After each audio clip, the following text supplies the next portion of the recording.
He eventually found work. And you know what? It was a good job. Good money in the building trade, which is what he wanted to do. But it was 90 miles away. So of course that meant he then started threatening to not go, to not take the job unless I came with him. I now had a decision to make. Do I continue fronting his lifestyle, funding everything, when I don't have much money myself? Or do I go with him? So I agreed to stay down there with him Monday to Friday. We would stay there during the week and we would come back home to my house on the weekend. I mean, as long as I had a bed to sleep in, what was the difference, right? It was uncomfortable at my house, it was uncomfortable there. Anywhere I was with him, it was uncomfortable. So what difference did it make? I agreed to go. It was only a few weeks in when I could see his new plan panning out.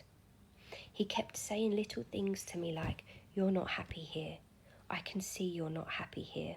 Noticed he'd started drinking again as well, despite all of the doctor's warnings that the next drink could be fatal.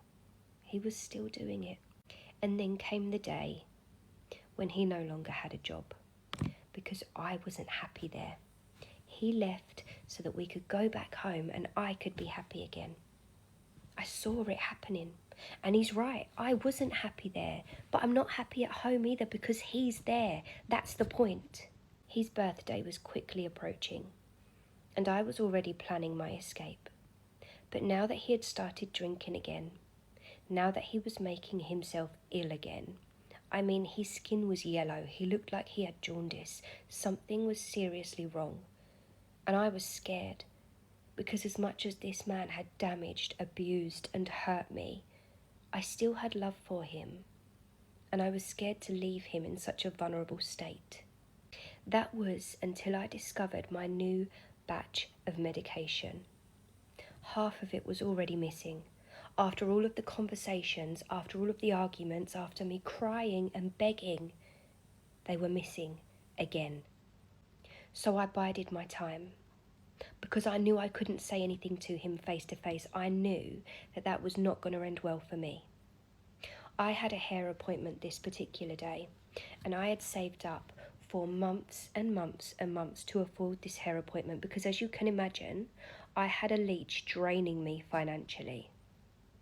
And today was the day. It was here, and I was so excited. I was not going to let him dampen my mood. I went to the hair salon, and whilst I was there, I sent him a text. I told him I knew about the medication, and I told him I wanted out. It was done, over, finished. Well, about half an hour later, he came storming into the hair salon demanding my car keys. I refused.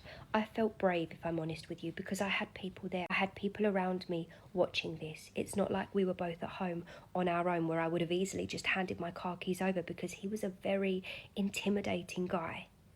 But here I didn't have to. I had people. I kept my cool as I told him no. I stayed very calm because I was not about to cause a scene. And I was hoping that he would just go. But of course, he waited outside. We got in my car together to go home, and he was seething.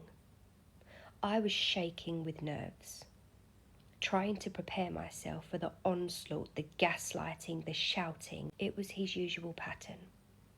The anger, the tears, and then being the victim, of course. This man had a way of making me question my own reality, question my own thoughts. I knew that I needed to get out, but I was even now questioning that. Maybe I'm the problem. Maybe it's me. One thing was for sure. He was tightening his grip, and I was running out of time to break free. I am going to upload part 4, the final part, right now.